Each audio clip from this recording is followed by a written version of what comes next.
Hindi nga kapani-paniwala ang nangyaring ito dahil papunta na nga sila Melo Ball sa Minnesota Timberwolves at ayon kay Shams Charania ng ESPN, kaya itong ang Charlotte Hornets ay itinrade si Melo Ball kapalit nga ni Nasrid, 2033 unprotected first round pick, 3 first pick swaps at 3 second round picks. Talagang nakakagulat ang balitang ito dahil kaninang umaga nga lang nilabas ang rumors na ito. At ito na nga, itinrade na nga ng Charlotte Hornets sila Melo Ball. Excited na nga sila Melo Ball sa pagkakatrade sa kanya papuntang Wolves dahil makakasama niya nga dito si Anthony Edwards. At ayon sa isang report, sinabi ni Melo Ball na excited na nga daw siyang makalaro si Anthony Edwards at susubukan daw nilang makuha ang kampyonato.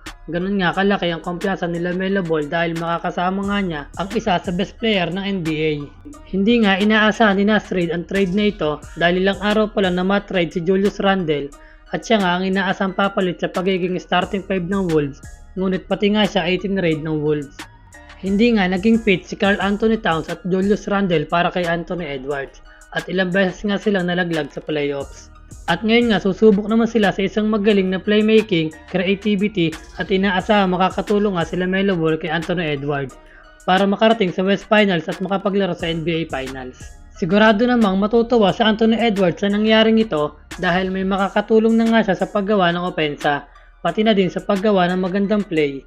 Dahil nag-average nga ang dating superstar ng Hornets na sila Melo Ball ng 20 points, 7 rebounds at 4 assists sa loob ng 72 games. Magkakasama na nga sa iisang team ang na-draft noong 2020 NBA draft ang number 1 pick na si Ant-Man at number 3 pick na sila Melo Ball. Mukhang magiging magandang season to para sa Wolves.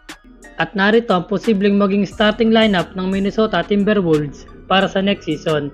Nandyan sila Melo Ball, Ayo Dosunmu, Anthony Edwards, Jaden McDaniels at Rudy Gobert. Sa tingin nyo, kaya na kaya nila Anthony Edwards makipagsabayan sa mga naghari sa West last season, ang OKC Thunder at San Antonio Spurs, ngayong nakuha na nila sila Melo Ball? Maging magandang run kaya ito para sa Wolves ngayong nandyan na sila Melo Ball at tama kayang itinrade nila ang dating 6 man of the year na si Nasrid? At maging sulit kaya sa dami ng binitawang future pick ng Wolves para lang makuha sila Melo? Ano sa tingin nyo mga idol?